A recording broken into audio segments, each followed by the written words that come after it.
Good morning. നമുക്കിന്ന് നമ്മുടെ വലയിൽ മീനുണ്ടോ എന്ന് നോക്കിയിട്ട് വരാവേ. തണുത്തിട്ട് വരിക. എന്തോ ഒരു മഞ്ഞ.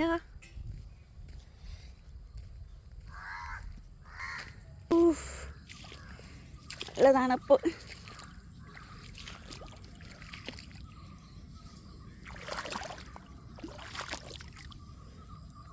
എന്താ എല്ലായിടവും മുങ്ങിക്കിടക്കുക.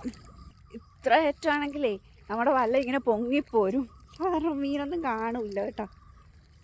നോക്കി നോക്കാം.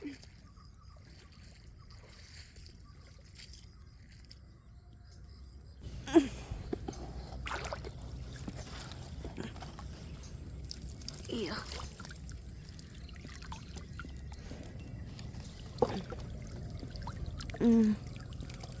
പ്രതീക്ഷിച്ച പോലെ തന്നെ ഉണ്ട്. കുഞ്ഞി പള്ളത്തിയ.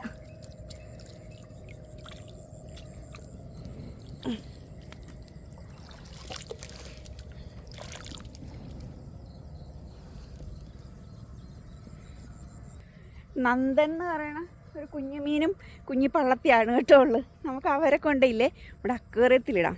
ഇതേ മീൻ പിടുത്തക്കാരൊക്കെ ഇറങ്ങിയിട്ടുണ്ട്. ഇത് കണ്ടോ, ബോട്ടല്ല, വെള്ളം. അവർ മറ്റേ വലക്കാരാണ്. നമ്മുടെ ഇല്ലേ ഇവിടെയൊക്കെ അവർ വല ഇടും കേട്ടോ. ഇനി അവർ ഇവിടെ വലയിടണം കൊണ്ട് മീൻ കയറാത്തതാണോ എനിക്കറിയത്തില്ല. 2-3 ദിവസമായിട്ട് നമുക്കൊന്നും കിട്ടണില്ല. എന്നും പള്ളത്തിൽ നന്ദനും മാത്രമേ ഉള്ളൂ. അതിനെ ഇട്ടിട്ട് അക്കുറേ മൊത്തം പള്ളത്തിൽ നന്ദനുമോ.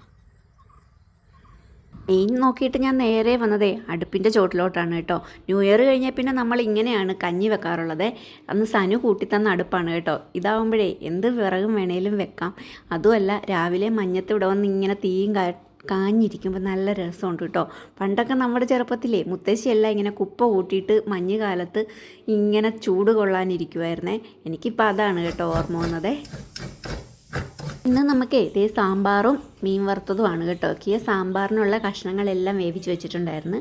പിന്നെ എല്ലാം പെട്ടെന്ന് അങ്ങോട്ട് റെഡിയാക്കി മീനും വറുത്തിട്ട് നമ്മൾ പോന്നിട്ടുണ്ടായിരുന്നു. Tata bye, okay, see U.